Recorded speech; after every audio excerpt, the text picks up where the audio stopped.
It's either you faithful or you fearful. If you fearful, you're not doing nothing. If you faithful, you know what's gonna happen. So you have to have faith with anything. Could you teach somebody how to be intellectual? Well, the teacher appears when the student is ready. You can't teach somebody who doesn't want to learn. You can give somebody knowledge all day, but if they ain't ready to take it, who you talking to? It's going one ear out the other. What's the most you made in a month? Ooh, why did I know this question was gonna come? Damn, off dribble? Welcome back to the podcast with no name. I won't even call it a podcast. I feel like that's me boxing myself in. 100%. I kind of like the Glow Show. How do you feel about that? I like that.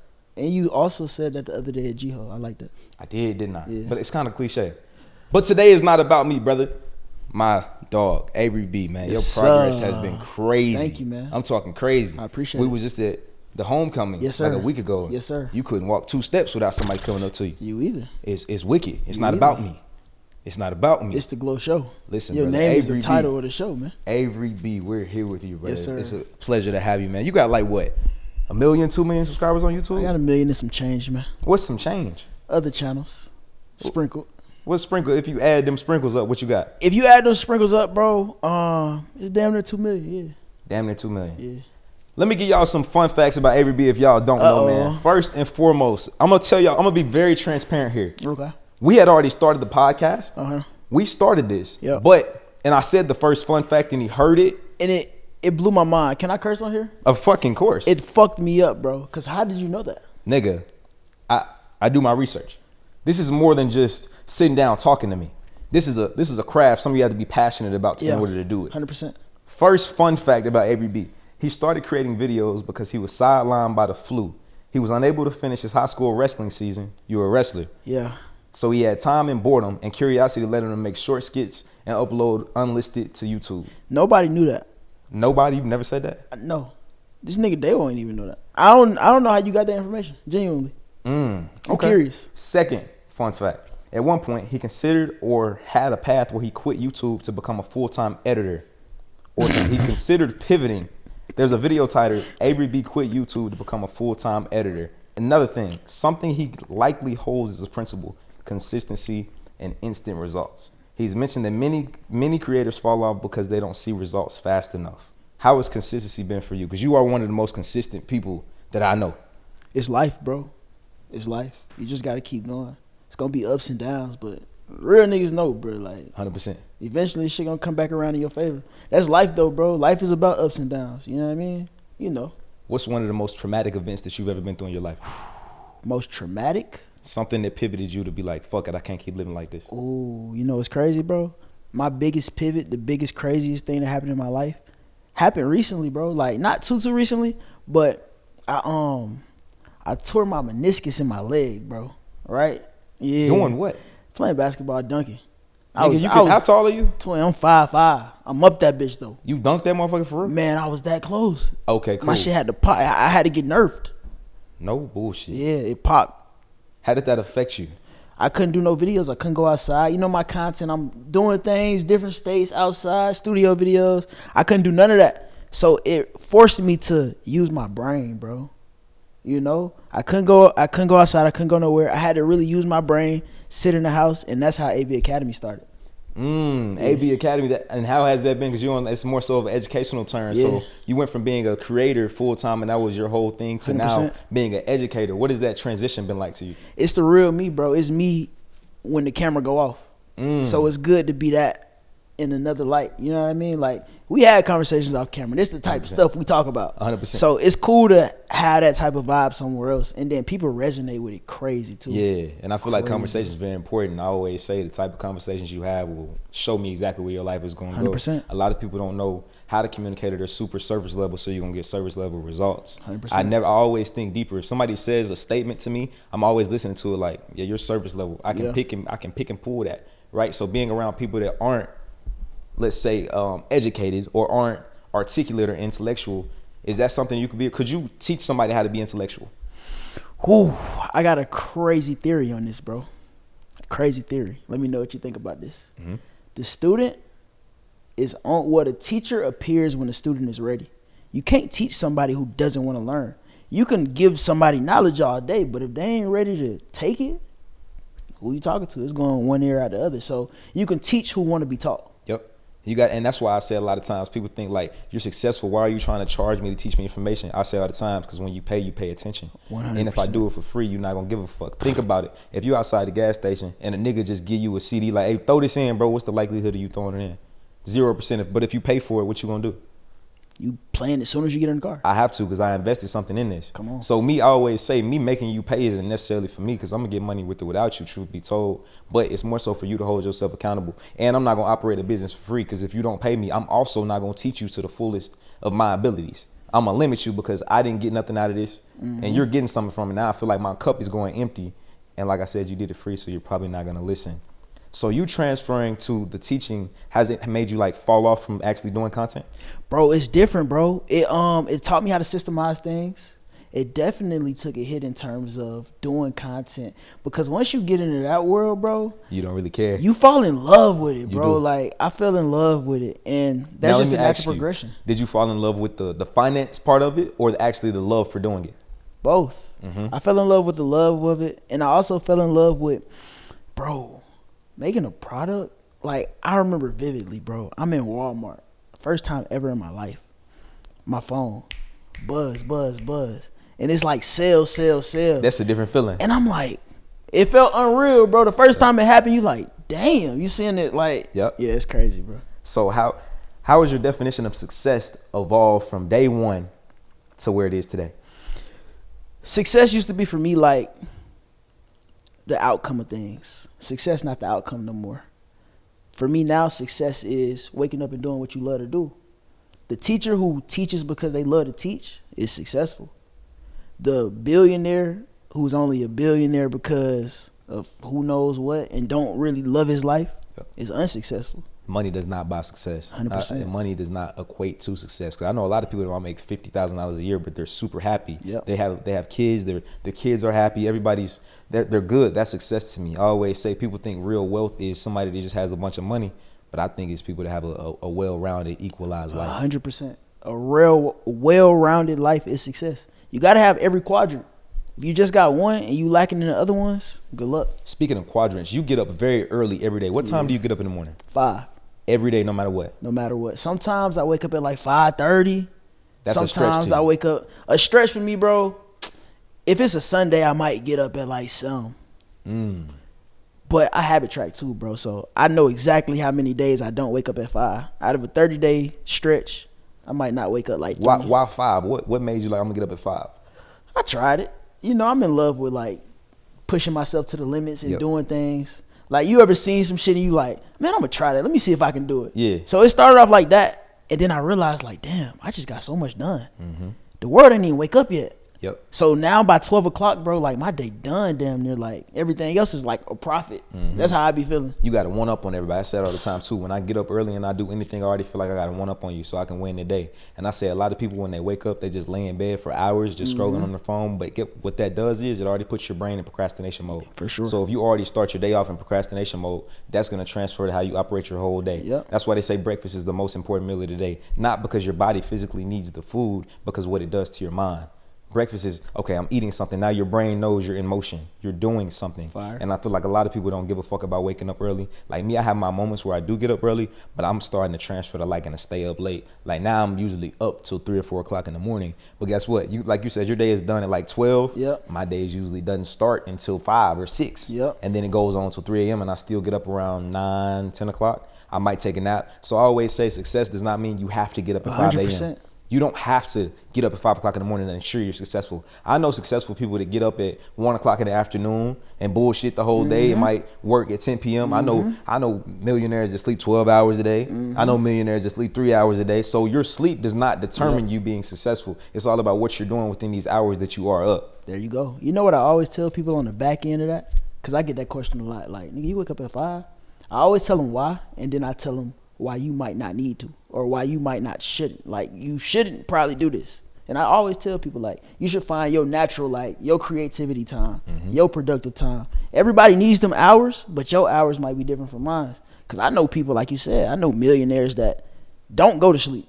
Like, they go to sleep at 5 a.m. You feel me? I wake up at 5, they go to sleep at 5. You know what I'm saying? So it's to each his own type of thing. So walk me through a day before you were AveryB an internet presence when it was a regular day? What age did you become an internet sensation? Let me ask you that. 2020, I hit the ground running. That's when people started to see me a lot. And you how old now? I'm 26. 20, damn, older than me by a year. I didn't know that. Yeah. So before you were on the internet, so 2018, what was a day in the life for you? What were you doing? Or what did you think your life was going to be? 2018 was around the time where I started like conceptualizing YouTube. That's when I started like getting into that rhythm. Cause 2017 is the story you said. I don't know how the fuck did you know that? That's crazy. 2017 was the year I graduated, and the thing happened with the wrestling. Bro, I was gonna win state that year, bro. For real? I was gonna win state. Oh, you was a real like wrestler? I was gonna win state. I was undefeated. No bullshit. That whole year, I was undefeated. And going into that match, like I said, I was undefeated, and it was the region. I was guaranteed I won a region last year as an 11th grader. I was going in a region, and something just happened. I caught a crazy flu, like on some crazy shit, bro. And you know how hindsight 2020? What?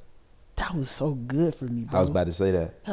It's a blessing in disguise. I think a lot of people don't understand when you go through really traumatic or bad times in life, that does not mean that something's wrong. That just means God has a purpose for you. In order to get you to that purpose, he got to take something away from you, because you were about to go wrestling at the regionals again. Yeah. But that was just taken away from you, and it was crazy to you, but your story was already written. It was already in place for you. You just had to go through the motions. And the thing is, it's not about what happens to you. It's about what you do about it. I say all the time, life is 1% what happens, 99% what you do about it. And that boredom and that curiosity fired you. So a lot of people get bored and they don't have that curiosity fire. Wow. So what in you sparked that curiosity to be like, well, okay, this didn't work. Let me try to pivot. Wow, bro. It's so crazy because I'm having like brain unlocks because I damn near forgot about that story, bro. Crazy. For real. Like, I was at home, and bro, my coaches was so mad, bro. They like, bro, just show up. You can beat these niggas sick. Like they telling me so, but I was done, bro. It was over. And that whole day I'm just sitting in the bed. Guess what I'm doing though? What? On YouTube. Really? Yeah. While you were sick that whole day, you were just studying. I'm on YouTube, bro. I'm like, man, this shit fire. And that sparked something in you, like, I want to do this. Yeah. And it's crazy. That's kind of the same thing for me. I always would see, like, I didn't understand. I think a lot of people don't understand it's easy as, yes, I'm picking up my phone and making content and making money from that. And I think a lot of people don't grasp that. They think it's so unrealistic because they have to unlearn in order to relearn. So everything that you think you know now is not the information that's going to take you to where you think you want to go or where you're supposed to go. You have to be willing to say, fuck it, I'm gonna take lessons, or I'm gonna have a mentor. So have you had mentors along the way? 100%. 120%. Even if it's not physical mentors, it's going to be digital. I'm a big believer, big advocate of digital mentors, bro. Like, you watching this podcast right now, you are probably going to be more successful than your friends because they watching entertainment right now. Like, this right here go a long way. Like, when I get home, like, if you see my TV at home right now, it's somebody worth $100 million. Own it right now. Hard. Right now. Genuine. That's all I watch. When we was driving here, what I'm listening to, straight podcast about a book that I read today. Hard. But that's just like how I think, though. But look, guess what? What you tune into, you turn into. Yeah. So if you tune into bullshit, you're going to turn into bullshit. Think about your friends. If your friends only talk about seeing girls and linking women and smoking weed, you're going to turn into a nigga with a whole bunch of hoes and you're going to be high as hell all day. That's what you're going to turn into, because guess what? That's your environment. Your environment is super important. So how did you build a team around you? Because building a team is hard. How did you build a team that's on the same page as you, ups and downs? Bro, you know how I get. Some people not, and then some people get left. Like, Davo know this for a fact, bro. If y'all don't know Davo, man, he hold my camera all the time. Davo is from the same side of town as me. Like, we ran into each other, what year? Probably like 2016 for real. Like, I knew the nigga from back then. Yeah. He seen my first YouTube group of niggas. Like, I was with a whole different group of niggas, bro. But like, things started coming to the equation where they was like, yeah, I'm done. Yeah, I'm done. Yeah, I'm done. I'm not. Shit. Yeah. You know, so you just got to find your crowd. They started falling off. Yeah. And that's a lot of things. I think when people think it get harder, they're not seeing the finish line. And that's a lot of things when you have a team, they don't really see the finish line. They don't see the vision that you do. So it's really hard to find people that kind of just trust your vision or trust where you're going to go. Because Davo, at times, I'm sure he feels like he's moving blind. Like, I really don't know where we're going, but I'm going to put my faith into this. How important has faith been for you to get you where you are? You need it. You can't do nothing without faith. You know what the opposite of faith is? Fear. Come on. It's either you faithful or you fearful. If you fearful, you're not doing nothing. If you faithful, you know what's gonna happen. So you have to have faith with anything. And you know, fear and faith are kind of the same thing. Yeah. That's believing in something that you can't see. Yes. You pick a side. Like, which one you gonna pick? I'm picking faith, bro. I ain't got time. And I'm the same way, bro. You got to think, when I moved to Atlanta from Little Rock, I was 18 years old. I moved to somewhere I visited one time when I was 15. And I only moved here because I was seeing Lamborghinis and Ferraris. I was here with my family. And we were here, that's the first time I was seeing Ferraris, Lamborghinis, Bentleys, all this shit. I'm from Arkansas, Little Rock. You don't see that where I come from. The most expensive car you're going to see where I come from is a C300 Mercedes. Sheesh. That's a $30,000 car. Sheesh. But where I come from is you got that, you popping shit. You really one of the ones where I come from. So that let me know, I was like, nah, I love cars. And I feel like you got to have a passion that's going to get you where you want to go in life. You got to figure out what your passion is. And your passion is what you need to make room for in a sense of finances. If your passion is cars, then you need to make a lot of money. If your passion is art gets expensive. You need to make a lot of money. You need to figure out whatever your passion is. And a lot of people's passion has nothing to do. Maybe your passion is nature. You don't need to make $100 million a year. And that's okay. I think a lot of people think they need that finish line. They need to make X, Y, and Z. But the thing is, I thought I needed to make $10 million to be happy. But $10 million is not what made me happy. Chasing my passion and my purpose, because it doesn't matter how much money I have in my bank account. I'm not sitting down. I find my happiness from pursuing a goal every day. Yep. And the same way with you getting up at 5 a.m., you like feeling ahead of that curve. So if I'm not ahead of that curve every day, something feels off to me. That's where I fall into my depression or my moments where I get down, because I am human. And I think a lot of people think just because we're successful that we don't go through those emotions. Come on. So do you ever go through that depression emotion? Bro, when it comes to stuff like that, bro, I don't know if I'm just such like what's the word for this, bro? Bulletproof to it? Kinda, yeah. Like, I'm such a even keel type of guy. Like, yeah, it could be the craziest of crazy happening. Nobody will ever know. Oh no. You know what I mean? Cause I begin with the end in mind at all times too. And I done been through ups and downs. Like, and I think this also comes with experience. Like, you probably had a situation in your life where that shit was looking bad. Several. Yeah, hundreds, thousands. You see what I'm saying? Yeah, I feel like for me, depression, the only reason I've never had depression where I'm just laying in bed. I've had one moment. Actually, I did. I was in bed for a week straight the first time I hit the shade room. They called me a scammer. Ooh. The first time I had ever went on a big blow, because it went from everybody on the internet loving me to hating me immediately. So that's the first time I had ever saw negativity. That's the first time I ever seen people against me. And I was like, damn, you got to think, this post went up, it had 600,000 likes. Yeah, damn. I'm like, nigga.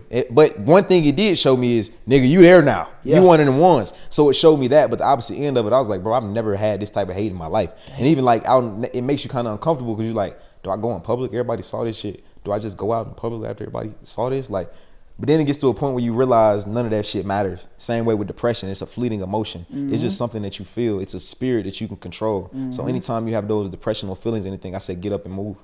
Because when you sitting still, it only makes the problem worse. Fire. It only makes the problem everything, worse. Bro. 100%. Emotion be everything, bro. You just got to do something. Yep. You'll get over it. And I see that you had a girlfriend recently. Yep. Within the last few months. You guys separated now, right? Yep. Why did that happen? The separation? Yeah, you guys are both, before I say this, y'all were both mutually successful. Yeah. She has her own thing going on. Y'all were traveling. Seemed like y'all were having fun together. What caused that not to work? Now, we were definitely having fun. The thing that caused it not to work was just different parts in our lives, I think, bro. Different portions of life, man. Honestly. What you mean by that? What do I mean by different portions of life? Damn, I ain't answer this question in a minute. I used to get this question every day. It was just a point, bro, where as a man, I was doing something. As a woman, she was doing something. And she wanted that thing to collide and be congruent at that time. But you know how it is as being a man, where you know the right decision. Yep. But that right decision might not go over well with somebody. So I just had to make the decision. And that's genuinely what happened. Yeah. Was that decision a bad decision? No. That was the best decision ever. Because that decision proved to be right. Like, hindsight 2020, right now in this moment, that was the best decision ever. Because if I didn't make that decision, if I would have said yes, so she wanted to move in and shit, like at that very moment, it just wasn't time. Yeah. I was like, nah, we ain't doing that. It's time for everything. I think a lot of times people don't understand your relationship is going to be the guiding point of where your life is going to go. Yeah. Either you're going to go up, or you're going to stay the same, or you're going to go down. There's no in between. And if it's not going up, it's not going to work. And a lot of times what I realized is I was in a relationship where it was just I didn't notice it, but I only liked her because of sex. I didn't like who she was. She had no values that I could possess. And of course, as men, we try to train somebody and coach them to be exactly who you want them to be. But that didn't work. And it was at a point where it's like, I had to be with her and just completely take sex out the picture. Then I could see clearly, like, this isn't anything. We have no substance here. It's not elevating me. And then since, like, hindsight 2020, after I dropped that, everything's back up for me, because I was stagnant for like a month just because I was dealing with that, and I couldn't understand why. And then you're thinking, oh, just get back to work, you can do it. No, it's not that simple, because your environment is what you're surrounding yourself with. Then whatever that person's pouring into you is what's gonna go. You can't, if somebody's just talking drama in my ear or nagging me all day, I can not help but to hear that and process that. Now my whole day I'm operating off that shit. So I feel like it is very important. I feel like it's probably around the same thing. 100%. You like me, bro. If something happened at that moment and you really like, what the fuck is going on? You don't distract yourself. You figure it out. I'm the same way. Like, if something is like bothering me, I'm like, okay, let me get to the root of this, bro. Oh damn, I got it. That gotta go. Yep. I'm the same way. So when it comes to the money, yep. What's the most you made in a month? Ooh, why did I know this question was gonna come? Damn, off dribble? It's not all dribble. Off dribble? Okay, that was a good question to guess. 110 to 180. Not yet, bro. Really? I ain't hit the 6-figure club yet, bro. It's close. It was close. It was close. 88. 70. That's fire, though. 70. That's fire. So how when you hit that first month, did you feel the difference? Did you feel that? No. Really? No. Why not? I don't think it's a drastic difference. I think the drastic difference comes, I think it's levels, bro. Like 0 or minimum wage or whatever you like to say to 10K, that's the biggest jump you ever gonna have. Yeah, definitely. Cause it's like, you couldn't do shit, now you can do shit. Then once you start to go to the 20, 30s, it's like, oh shit. That was a difference. That was a difference. It was. I remember that. But from 30 to, let's say 50, not much change. So, trying to hit the 6-figure club to join y'all, see how that feel, man. Past that. You feel, damn, you see what I'm saying? Past that. So what was the difference there? In which one? Was it a difference? 6 to 7? Yeah. Yeah. I mean, 6 to 7, of course. That shit feel like it. My first $100,000 a month and my first $1 million a month. Actually, my first $1 million a month, I made 1.4 million. 1.4. It was different, but I think I was so scared of the money, and I still am now. I'm so scared of the money that I have, so it's kind of like I don't like spending it, because it's like, this is uncomfortable as fuck. It's like I see the money, I know I have the money, but it'd be like, it gets weird, because you got to think, I didn't grow up with this type of money. I grew up decent, but I didn't grow up with the type of money that I have now. So it's like seeing 2 commas in your bank account is kind of like, that's how you know it's a jump. Yeah, that's how you know it's a jump. And I haven't adjusted to that. And that's why I say it wasn't a jump, because I wasn't uncomfortable. You only know it's a jump when you feel like that. When I had my first 10K month, I was scared. Yeah. Niggas that never like went through a transition, they like, oh yeah, hey yeah. No. Nigga, when you get that shit, you gonna damn near be like, oh shit, what the. And then you kind of get survivor's remorse, because you're looking around at your friends or people that come from where you come from, and you knowing what you making, and you seeing their situation, and you kind of feel responsible for them not being there. But then again, I realized what I had to learn and tell myself was, everybody has the same 24 hours, but what you choose to do with yours is going to be the result what you get out of your life. I spend my 24 hours not doing bullshit. I'm not 100%. Bullshitting for my 24. I'm actually using my 24 to get ahead. And I do believe in rest times. I think a lot of times these successful people hop on the internet and be like, man, I work every day, all day. I don't take any fucking breaks. I take breaks. I chill. I enjoy myself. I enjoy my money. If I want to sit down and twiddle my thumbs in my bed all day, I allocate time to do that, because I'm a human. Well, that's the podcast. Well, the part that I was listening to on the way here. Yeah. It's called P/PC balance. You gotta have that balance. Do you have that balance yet? 100%. 100%. I just raised my baseline to a point where like I can wake up every day early and it feel normal now. Yeah.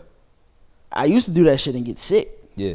You know what I mean? Like, that shit real. Like, niggas don't understand. Like, if you push your body too much and you don't rest that horse, bro, you gonna get fucked up. Yep. You know what I mean? So you gotta have the moments. So what about you made you not fall into the designer clothes thing? I know you have jewelry, your grills and stuff like that, but you don't buy designer clothing. That's not really your thing. Why is that? I never was into that shit, bro. Even if environment, peer pressure, it never affected you? I never was into peer pressure. Good. I never got peer pressure in my life, bro. That comes from being a strong mindset. 100%. So you just simply never was into designer clothes. You like not even one piece, nothing. Yeah, I think shit. Do I got designer clothes? I done bought some before, but most of my designer clothes I never paid for. Like really? I got 2 pair of Mary jeans. I ain't paid for neither one of them hoes. I got a couple shoes. Damn, you get tricked off on getting the Mary jeans? Yeah. And you left that alone? Hey man. What you mean? Hey man. I left some broke shit alone. Yeah. It's life. It's life. And also, I know you don't drink or smoke either, do you? I have my times though. Like, don't get it fucked up. Like, I lit off. Like, you know what I'm saying? Real shit. Like, it'll be a whole month. Like, you grind for a year. That whole month, you on yachts with alcohol. 7, 8 shots in. So, do you ever deal with real life emotions in a sense of you have times? Let's say you have to have times you feel, because I know your speeches, your mindset is super powerful, but there got to be moments you feel, even if you're not discussing it. I think a lot of men think that, me even as a man, I feel things, but we suppress everything that we truly feel, just because of course I'm not gonna tell you what I'm going to do. Of course I'm gonna get through it like I always do. How do you operate in them moments where you like, I'm not feeling it, but I'm gonna do it anyway? I ain't gonna lie, bro. You just said it. That's all I say. Anyway. That's all I say to myself, bro. I don't feel like this shit, but you know how people that don't feel like it. Yeah. You know where they at. Yeah. So I kind of look in my past like those people who, when they don't feel like it, they don't. Yep. And they do it anyway. Do you want to end up like that, or do you want to end up like this? You know like, what's crazy? That's my exact same mindset. Really? Now, speaking of mindset, what's your upbringing? Do you come from a 2-parent household? No. Really? No. And that's my biggest goal now, bro. Like, I realized what my goal was in life. You know what I mean? I feel like at every point in your life, you need that. Like how you said, if you like this certain thing, let that be the thing that take you through there. Yep. I think at a certain point, you got to get to another level of what's my goal? What am I doing this for? What's the end result? What is like taking me through these doors? Because at a certain point, like, shit, you don't need to make it. You know what I'm saying? Facts. So what's gonna keep you going? And that motivation. That's my motivation now, bro. Like, I'm looking at my bloodline. I'm looking at the people who came before me, looking at how they live, looking at the things that they did, and I'm like, damn. So your dad wasn't there, or your mom was there? Which one was it? I live with my mom for a little bit, and then it's a weird situation. It ain't weird. It's probably y'all niggas probably do the same shit. Yeah. I live with my mom, and then I stopped living with my mom so I can go to the same high school because she had moved. So I was living with my stepdad. I ain't never lived with my dad, though. Okay, so you did have a father figure, though.